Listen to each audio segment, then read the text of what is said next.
नमस्कार दोस्तों, मैं स्टडी विथ राजन से राजेंद्र कुमार। यह बिहार स्पेशल का मॉडर्न हिस्ट्री का सीरीज है जिसमें हम लोग सविनय अवज्ञा आंदोलन तक अभी तक पढ़ चुके हैं। सविनय अवज्ञा आंदोलन हम अभी तक पढ़ चुके हैं। यहाँ पे जो नेक्स्ट मेरा टॉपिक है वो आपको होगा बिहार में किसान आंदोलन। बिहार में किसान आंदोलन। बिहार में जब भी किसान आंदोलन की बात आती है तो आपको स्वामी सहजानंद याद आते हैं। स्वामी सहजानंद एग्जाम के व्यू से भी आपको बीपीएससी मेंस में सिलेबस में किसान आंदोलन और सहजानंद सरस्वती ऐसे करके सिलेबस दिया है। लेकिन प्री के व्यू से सहजानंद के साथ साथ अन्य जो रिलेटेड आंदोलन हुए हैं किसान आंदोलन से संबंधित वो सभी इंपॉर्टेंट हो जाते हैं। तो हम बारी बारी से सबको देखेंगे कि आधुनिक बिहार में जो आपको किसान आंदोलन हुए हैं अंग्रेजों के खिलाफ में या जमींदारों के खिलाफ में उसमें से क्या क्या हुए हैं, कौन कौन नेता उभरे हैं, कौन कौन से कार्य किए हैं, ये सब इस वीडियो में देखेंगे जो आपके एग्जाम के व्यू से बहुत बहुत जरूरी है। ये आपको बीपीएससी के द्वारा लिए जाने वाले एग्जाम में एक या दो क्वेश्चन हर वर्ष इससे पूछे जाते हैं। इसके साथ साथ मेंस के लिए और आपको इम्पोर्टेंट टॉपिक होता है। ठीक, तो इसको हम लोग अच्छे से देखेंगे। उसे प्री की दृष्टि से वीडियो बनाया गया है लेकिन मेंस के में भी आपको इससे हेल्प मिलेगा। चलिए, तो सबसे पहले नहीं, सबसे प्रमुख जो आंदोलन थे बिहार में किसान आंदोलन वो महात्मा गांधी के द्वारा चंपारण सत्याग्रह था। जो आपको सत्याग्रह महात्मा गांधी ने चंपारण में किए थे वो आपको दक्षिण अफ्रीका में सफल प्रयोग के बाद में भारत में प्रथम सफल प्रयोग था। यहीं पे महात्मा गांधी ने आपको प्रथम सविनय अवज्ञा आंदोलन भी किए थे, अंग्रेजी कानून का उल्लंघन भी किए थे। यहीं से महात्मा गांधी को महात्मा की उपाधि भी मिली जिसे आपको रविन्द्रनाथ टैगोर के द्वारा दिया गया था। यहीं से किसान को आंदोलन को एक राष्ट्रीय महत्व में मिला और राष्ट्रीय नेता भी इसका चर्चा किए। यहीं से आपको महात्मा गांधी लोकप्रिय नेता के रूप में हुए। तो ये चंपारण सत्याग्रह के बारे में हम डिटेल से पढ़ चुके हैं। यहाँ पे आपको संक्षिप्त जानकारी दे दी है जो आपके एग्जाम के व्यू से इंपॉर्टेंट था। नेक्स्ट इंपॉर्टेंट जो टॉपिक है, जब चंपारण में आपको किसान आंदोलन सफल होते हैं उसके बाद तुरंत जून 1919 ईस्वी में मधुबनी जिला वर्तमान में मधुबनी जिला, उस समय दरभंगा राज्य के आने वाला ये क्षेत्र था, दरभंगा राज्य के अधीन आने वाला क्षेत्र था, में किसानों ने आपको किसान आंदोलन कर दिया। किसके विरोध में? तो दरभंगा राज्य के विरोध में। दरभंगा राज्य के विरोध में क्यों? क्योंकि गैर कानूनी वसूली इनके ठेकेदारों के द्वारा किया जाता था। ठीक, अब इस आंदोलन के नेता कौन थे? जो मधुबनी में किसान आंदोलन हुए उसके नेता कौन थे? एक क्वेश्चन आपको हमेशा रहता है एग्जाम में। इसके जो नेता हुए आपको स्वामी विद्यानंद हुए, ये इंपॉर्टेंट रखिएगा। मधुबनी में किसान आंदोलन जो हुए हैं उसके नेता कौन थे? स्वामी विद्यानंद थे। किसके विरुद्ध हुआ था? दरभंगा महाराज के विरुद्ध हुआ था। ठीक, चलिए, बाद में क्या हुआ? दरभंगा महाराज ने किसानों को कुछ आपको छूट दे दिया और आंदोलन समाप्त हो गया।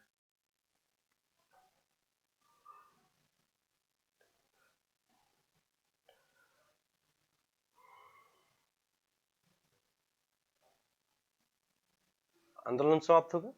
देखिए क्या हुआ, महाराजा दरभंगा ने आंदोलन के प्रभाव को नष्ट करने के लिए प्रांतीय सभा का गठन 1922 ईस्वी में किया था। आंदोलन के प्रभाव को खत्म करने के लिए दरभंगा महाराज ने आपको 1922 ईस्वी में क्या किया था?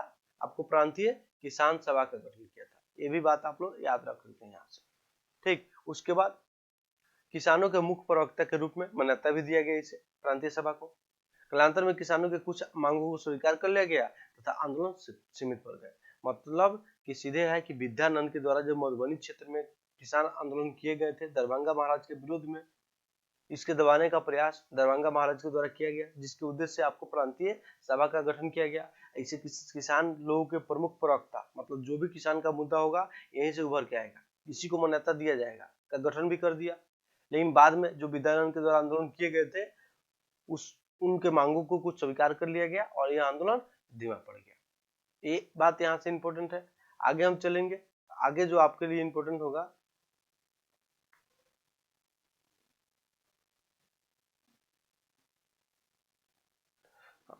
एक मिनट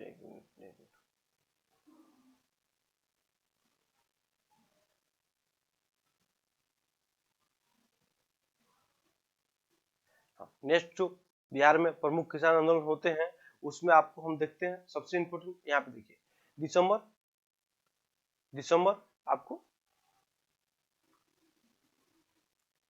1920 में भारतीय राष्ट्रीय कांग्रेस ने अपने नागपुर अधिवेशन में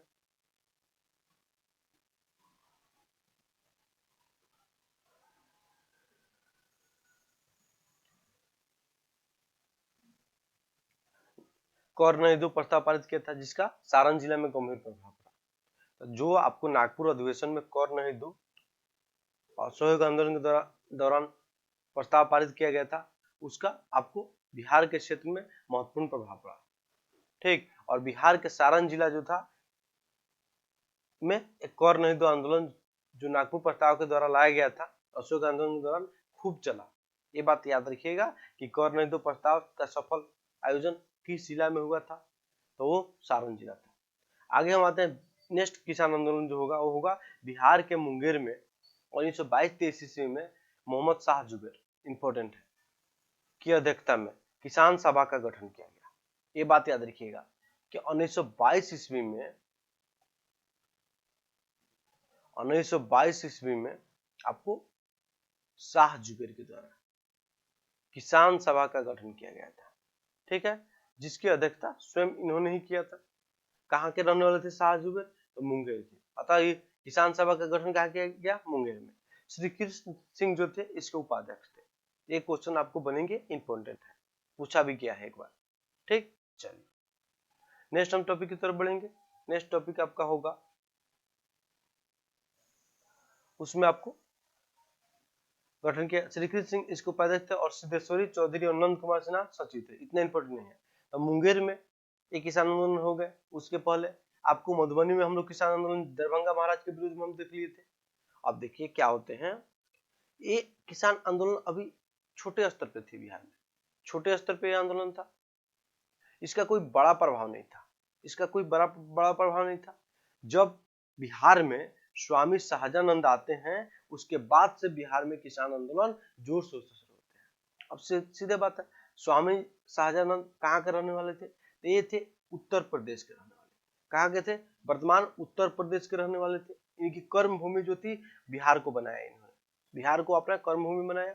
बिहार के बिहटा नामक क्षेत्र जो पटना के आसपास पड़ता है उसमें वहां पे इन्होंने अपना निवास स्थान बनाया और वहीं से आंदोलन को शुरू किया।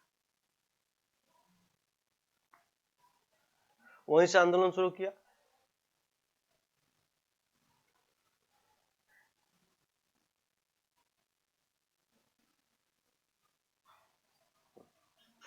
देखिए यहाँ पे सीधे बात है, किसान आंदोलन को वास्तविक मोड़ स्वामी शाहजानंद सरस्वती ने भूमिहार ब्राह्मण को संगठित करने हेतु पटना के समीप बिहटा में आश्रम की स्थापना की। यहीं पर 4 मार्च 1928 ईस्वी को किसान सभा की औपचारिक स्थापना की। अब देखिए यहाँ पे जो होते हैं किसान सभा की औपचारिक स्थापना 1908 ईस्वी में होती है, 1908 नहीं 1928 ईस्वी। उसके बाद सोनपुर मेला जो है 1929 ईस्वी में जो लगता है, वहां पे किसान सभा की स्थापना आपको कर दी जाती है। वहां पे आपको किसान सभा की स्थापना पूर्ण रूप से कर दी जाती है। तो औपचारिक रूप से 1928 ईस्वी में किसान सभा गठन हुआ और उसके बाद 1929 ईस्वी में सोनपुर के मेला में आपको किसान आंदोलन का आपको गठन हो गया, जिसको क्या कहते हैं? प्रांतीय किसान सभा। प्रांतीय किसान सभा कहा गया उसको। ठीक, प्रांतीय किसान सभा कहा गया। देखिए यहाँ पे नवंबर 1929 में सोनपुर मेला के अवसर पर एक सभा में प्रांतीय किसान सभा का विद्युत स्थापना हुई और स्वामी शाहजानंद इसके प्रथम अध्यक्ष बने। ये इंपॉर्टेंट हो जाएंगे। जो 1929 ईस्वी में सोनपुर में किसान सभा का प्रांतीय किसान सभा गठन हुआ, प्रांतीय किसान सभा आप लोग याद रखिएगा का गठन हुआ। ठीक, इसके पहले औपचारिक स्थापना 1928 में हो चुके थे, लेकिन आपको विद्युत रूप से 1929 में गठन हुआ। अब इसके अध्यक्ष और उपाध्यक्ष को चुना गया। तो अध्यक्षता जो किए स्वयं शाहजानंद किए और आपको सचिव जो थे वो श्री कृष्ण थे।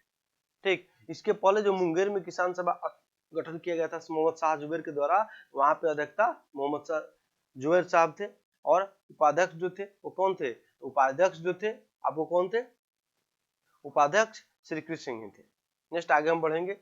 इसी वर्ष सरदार वल्लभ भाई पटेल भी बिहार के दौरा पर आए अब देखिए बिहार के दौरा पर सरदार वल्लभ भाई पटेल आते हैं, तो इसके पहले जो बारदोली सत्याग्रह किए गए थे सरदार वल्लभ भाई पटेल के नेतृत्व में, वो आंदोलन सफल हो जाता है, वो आंदोलन सफल हो गया रहता है। और जब बिहार के दौरा पर आते हैं वल्लभ भाई पटेल, तो अब किसान आंदोलन में एक नई चेतना उभरती है और उस चेतना के द्वारा किसान लोग जो थे अपने अधिकार के प्रति जागरूक हो जाते हैं।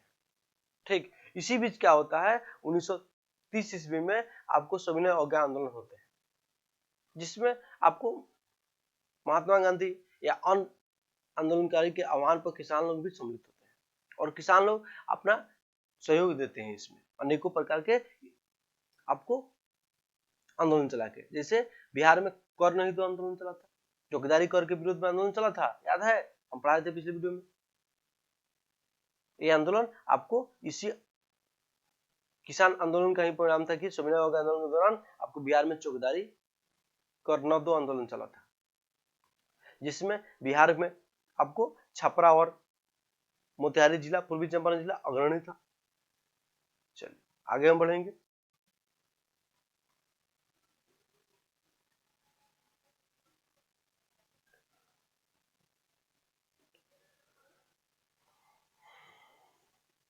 अब देखिए जब वल्लभ भाई पटेल बिहार का दौरा किए और किसान आंदोलन में तेजी आई, किसान लोग अपने अधिकार के प्रति जागरूक हुए, जिससे जमींदार लोगों में एक भय का माहौल बन गया और किसान आंदोलन को दबाने के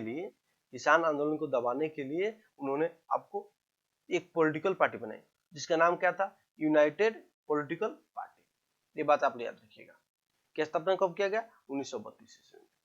ठीक इस पार्टी के द्वारा किसानों के अधिकार को छीनने का काम किया गया, आंदोलन को दबाने का काम किया गया, अनेकों प्रकार के गैर कानूनी काम किए गए। और ये जो यूनाइटेड पॉलिटिकल पार्टी जो था वो आपको जमींदार लोगों की पार्टी था, ये बात याद रखिएगा, किसान लोगों की पार्टी नहीं थी। कब गठित हुआ था इसका, 1932 ईस्वी में। ठीक आगे हम बढ़ेंगे।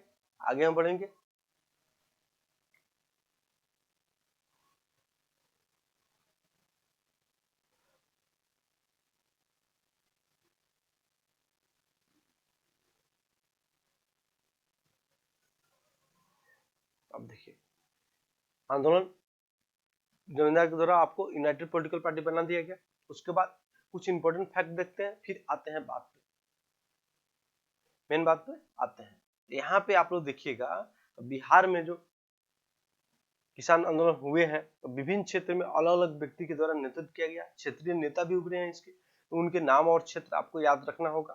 तो यहाँ पे आपको जो आते हैं मेन नेता के रूप में स्वामी सहजानंद होते हैं, स्वामी सहजानंद होते हैं प्रमुख नेता के रूप में, जो आपको संपूर्ण बिहार में आंदोलन किए थे, विशेष रूप के पटना जिला में प्रसिद्ध थे। उसके बाद आते हैं विद्यानंद, पीछे पढ़ा चुके हैं, ये आपको दरभंगा राज के विरोध में मधुबनी जिला से संबंधित थे।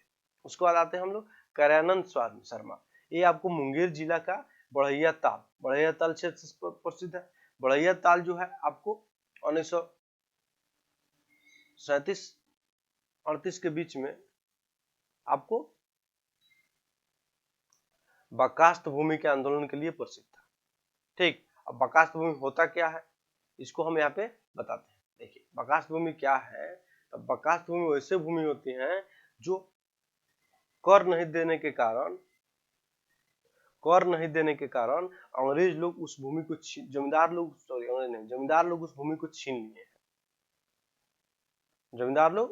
छीन लिए हैं। उस भूमि की वापसी किसान लोग चाहते हैं। उसी के लिए बढ़ैया ताल में मुंगेर जिला जो का बढ़ैया ताल क्षेत्र था, वहां पे आंदोलन हुआ था।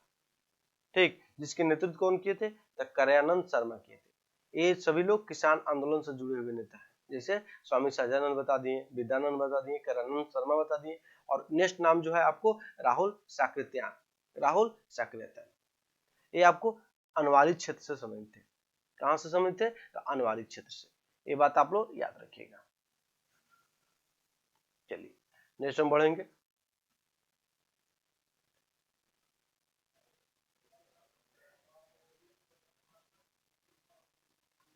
उसके बाद करयानंद शर्मा हो गए। उसके बाद हम आते हैं आपको राहुल साकृत्यायन अनवारी के। उसके बाद यदुनंद शर्मा गया से क्षेत्र संबंधी थे। ये जो है आपको यदुनंद शर्मा वो गया क्षेत्र संबंधी थे। उसके बाद आपको यमुना कार्थी ये दरभंगा और सारण जिला संबंधी थे। उसके बाद पंचानन शर्मा, पंचानन शर्मा इसका क्षेत्र आप लोग इनका क्षेत्र खोज के जिनको पता हो तो कमेंट बॉक्स में हमको बताइए।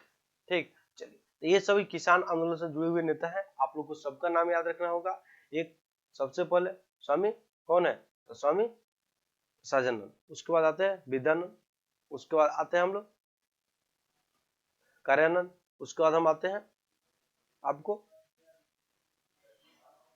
राहुल सक्रेतियान, उसके बाद हम लोग आते हैं यदुवंत शर्मा। ठीक, उसके बाद हम आते हैं यमुना कार्तिक, उसके बाद पंचानन शर्मा। सबका क्षेत्र और किसान आंदोलन के नेता लोग का नाम याद रखना होगा, इंपॉर्टेंट है आपके लिए। किसान आंदोलन के मुद्दे की जांच के लिए 1933 में बिहार प्रांतीय किसान सभा की कार्य समिति ने एक जांच रिपोर्ट समझी।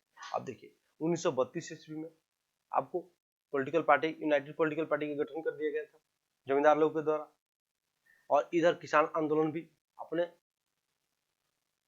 सक्रिय थे, बहुत ज्यादा सक्रिय था। और इसी बीच क्या हुआ था, सविनय अवज्ञा आंदोलन धीमा पड़ गया था। तो किसान लोगों के मुद्दे की जांच के लिए किसान आंदोलन के कुछ नेताओं ने क्या बनाया, तो बिहार प्रांतीय किसान सभा का गठन किया 1933 में। ठीक, और इन्होंने अपना जांच रिपोर्ट सौंपा। इस जो समिति बना था, समिति में आपको जो सदस्य थे वो स्वामी सहजानंद थे, यमुना कार्ती थे, यदुवंत शर्मा थे और युगल किशोर सिंह थे, जुगल किशोर सिंह थे।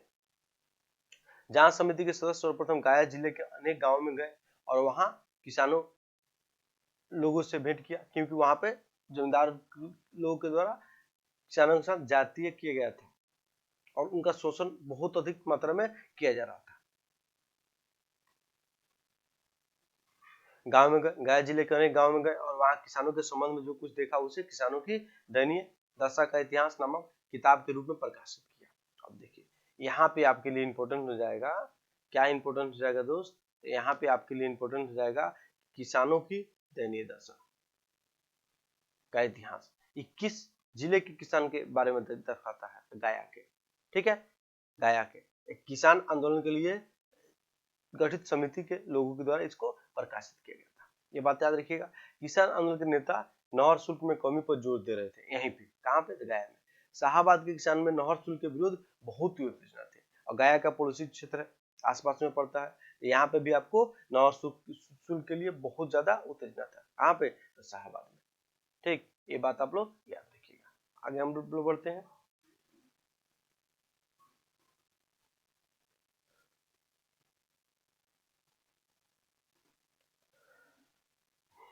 प्रथम बिहार प्रांतीय किसान सम्मेलन 1929 में स्वामी सहजानंद सरस्वती की अध्यक्षता में संपन्न हुआ था, बता दिए हैं। ठीक, बता दिए, ऑलरेडी बता दिए। जिसके सचिव कौन थे, तो श्री कृष्ण थे। अब देखिए दूसरा सम्मेलन जो होगा वो पुरुषोत्तम दास टंडन की अध्यक्षता में गया में संपन्न होगा, ये बात आप लोग याद रखिएगा। 1934 ईस्वी में दूसरा क्या प्रांतीय किसान सभा का सम्मेलन होता है गया में। इस सम्मेलन में खान अब्दुल गफर खान, वही कौन है, सीमांत गांधी, सीमांत गांधी इनको जाना जाता है इनके नाम से। सविनय अवज्ञा आंदोलन के दौरान इन्होंने लाल कुर्ती नामक सेना बनाई थी और सक्रिय रूप से भाग लिया था। ठीक, उन्होंने भी अपने भाई के साथ भाग लिया था, तो इसको जानने की जरूरत नहीं है। बस दूसरा किसान प्रांतीय किसान सम्मेलन जो हुआ था गया में संपन्न हुआ था और उसकी अध्यक्षता कौन की है, तो पुरुषोत्तम दास टंडन की है। यहाँ से ये जो क्वेश्चन होगा आपको बनने की संभावना हो जाएगी, क्योंकि किसान आंदोलन में सभी जगह से क्वेश्चन बन चुके हैं और अगर कुछ एक्स्ट्रा पूछना चाहेगा तो यहीं से क्वेश्चन बनने की संभावना ज्यादा रहेगी। ठीक, चलिए आगे हम आते हैं। तीसरा सम्मेलन जो हुआ वो हाजीपुर में 1935 ईस्वी में स्वामी सहजानंद की अध्यक्षता में हुआ था। तीसरा प्रांतीय किसान सम्मेलन, ये भी बात याद रखिएगा, पहला दूसरा तीसरा याद रखिएगा। चलिए आगे हम बढ़ेंगे, आगे बढ़ते हैं तो आपको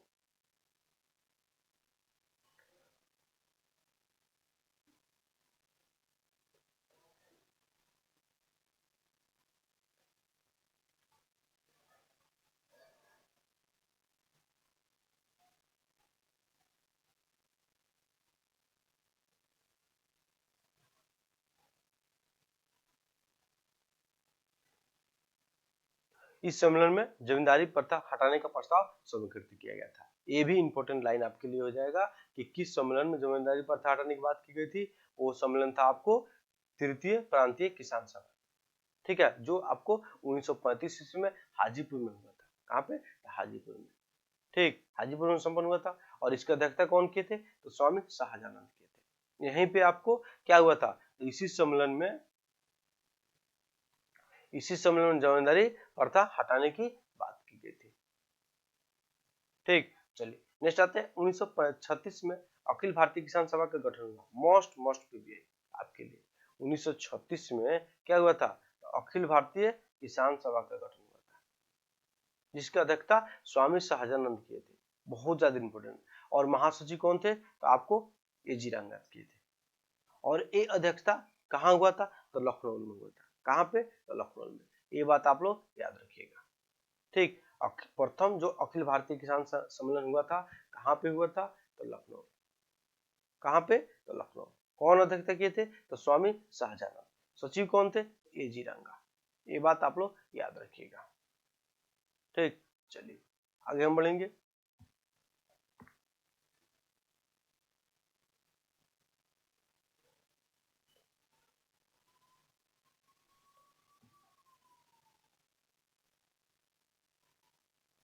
नेक्स्ट हम आते हैं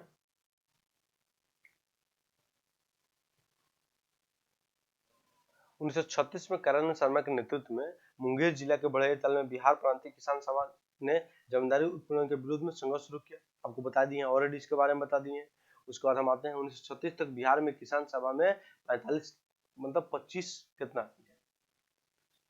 25,000 लाख है, 2.5 लाख होता है, गलती है, 2.5 लाख नहीं, 25 लाख होता है। 25 लाख किसान जुड़े थे किसान सभा से। ये थोड़ा सा यहाँ पे हमको गलती हो गई, एक जीरो छूट गया, यहाँ पे एक या 2 जीरो छूटा हुआ, 2 जीरो छूटा हुआ है। 25 लाख किसान सभा से सदस्य जुड़े थे। और विधानसभा का उस समय क्या था? चुनाव होने वाला था। 1935 का अधिनियम के थ्रू विधानसभा का चुनाव होने वाला था। तो विधानसभा का जब चुनाव होने वाला था, तो उसी चुनाव में भाग लेने के लिए कांग्रेस क्या किया, मतलब जीत हासिल करने के लिए कांग्रेस के द्वारा क्या किया गया कि किसान सभा के नेता लोगों से समझौता किया गया, ठीक। इसके मेंबर ये आपको 25 लाख नहीं होंगे, 2.5 लाख होगा। 2.5 लाख मेंबर है, ये हमें चुनाव जिताने के लिए महत्वपूर्ण होंगे। तो किसान सभा और कांग्रेस में गठबंधन होगा। और किसान सभा के द्वारा इस बात पे सहमति मतलब बोला गया कि आप लोग चुनाव जीतिएगा, सरकार बनेगा, उसके बाद किसान की स्थिति के सुधार करने के लिए आप लोग को प्रयास करना होगा। कांग्रेस इस बात को मान भी गई। लेकिन जब चुनाव जीत गए, चुनाव हुआ, चुनाव जीतने के बाद में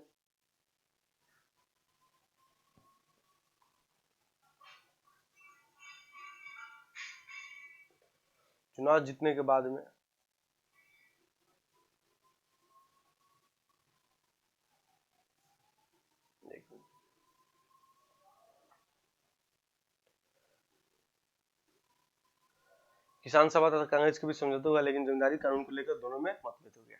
और जब चुनाव जीते, सरकार बनी तो उसमें अधिकांश लोग जमींदार लोगों का प्रभाव था, जमींदार लोगों का उसमें प्रभाव था।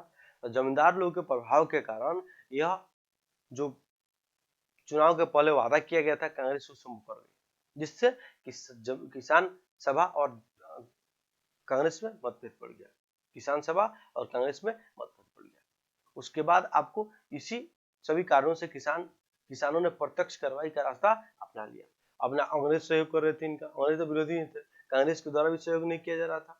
इसके कारण किसान जो थे अब क्या किए, अब चुनाव या अप्रत्यक्ष कार्रवाई सभा के बदले हम लोग क्या करेंगे, प्रत्यक्ष कार्रवाई करेंगे। खुद क्या करेंगे, खुद जमीन छीना जाएगा, बड़े बड़े जमींदार पर जमीन पर कब्जा किया जाएगा, जमींदार लोगों की हत्या की जाएगी, ऐसे ऐसे घटना होने लगी। इसी में आपको मुंगेर के बढ़िया ताल के इलाके के किसान द्वारा जमींदार के उन्मूलन की मांग को लेकर विशेष बर्खास्त भूमि को वापसी को लेकर आंदोलन हो गया। अब बर्खास्त भूमि बताइए दी है क्या है, तो बर्खास्त भूमि वैसे भूमि थे जिस पर अंग्रेजों के द्वारा क्या किया गया था, मतलब जमींदार के द्वारा किसान से छीन लिया गया था। क्यों छीना गया था? क्योंकि आपको लगान की राशि समय पर नहीं दी गई थी। इसी भूमि की वापसी की मांग को लेकर आपको कहां पे, तो बढ़िया ताल में आंदोलन शुरू हुआ। ये आंदोलन सफल हुआ यहाँ पे। उसके बाद से अन्य क्षेत्रों में भी बर्खास्त भूमि मांगों को लेकर आपको प्रत्यक्ष स्वराज अपनाया जाना था। ठीक, इस आंदोलन में इसी समय गाया में जो थे करणानंद शर्मा की भूमिका महत्वपूर्ण रही। जैसे मुंगेर में हुआ वैसा ही गाया में हुआ। उसके बाद कांग्रेस के उदासीन रहने के कारण अब किसानों का समाजवाद की ओर झुकाव हो गया, साम्यवाद की तरफ झुकाव बढ़ गया। ठीक, साम्यवाद की ओर झुकाव बढ़ गया। स्वयं स्वामी सहजानंद भी समाज में दिलचस्पी लेने लगे। 1943 ईस्वी में सहजानंद किसान सभा से अलग हो गए। ठीक, 1943 ईस्वी में स्वामी सहजानंद किसान सभा से अलग हुए तथा 1950 ईस्वी में इनकी मृत्यु हो गई। 2 वर्ष बाद 1952 ईस्वी में जमींदारी व्यवस्था को उन्मूलन कर दिया गया। इस प्रकार से बिहार में जो किसान आंदोलन हुए स्वामी सहजानंद के नेतृत्व में और नेता भी थे, वो एक तरह से आंशिक रूप से सफल हुआ। ठीक है, अभी पूर्णतः जमींदारी उन्मूलन लागू नहीं हुआ है। अभी भी बिहार में भूमि के बंटवारा को लेकर बहुत सारा विवाद है। किसी के पास बहुत अधिक भूमि है, किसी के पास भूमिहीन लोग हैं। लेकिन आपको एक कानून आया 1952 ईस्वी में, जिसके जरिए जो किसान आंदोलन मांग कर रहे थे जमींदारी प्रथा को उन्मूलन कर लेकर प्रस्ताव जो पारित किया गया था हाजीपुर में, उसको 1952 ईस्वी में पूरा किया गया। तो ये बात जो इंपॉर्टेंट आपको फैक्ट बनाए थे कि 1950 ईस्वी में याद रखिएगा ये सहजानंद की मृत्यु हो गई। उसको 1943 ईस्वी में किसान सभा से स्वामी सहजानंद खुद हट गए और किसान सभा बाद में समाज को झुकाव बढ़ गया था। ये सब बात इंपॉर्टेंट जो भी फैक्ट था इसमें बताया है। आज लैपटॉप से वीडियो बना रहे हैं, ये वीडियो मेरा प्रथम वीडियो था, इसीलिए थोड़ा सा आप लोग को देखने में प्रॉब्लम हुआ होगा, इसके लिए माफी चाहेंगे। अगर वीडियो आप लोग को कंटेंट अच्छा लग रहा है तो वीडियो को लाइक कीजिएगा, शेयर जरूर कीजिएगा। Okay, thank you. चलिए।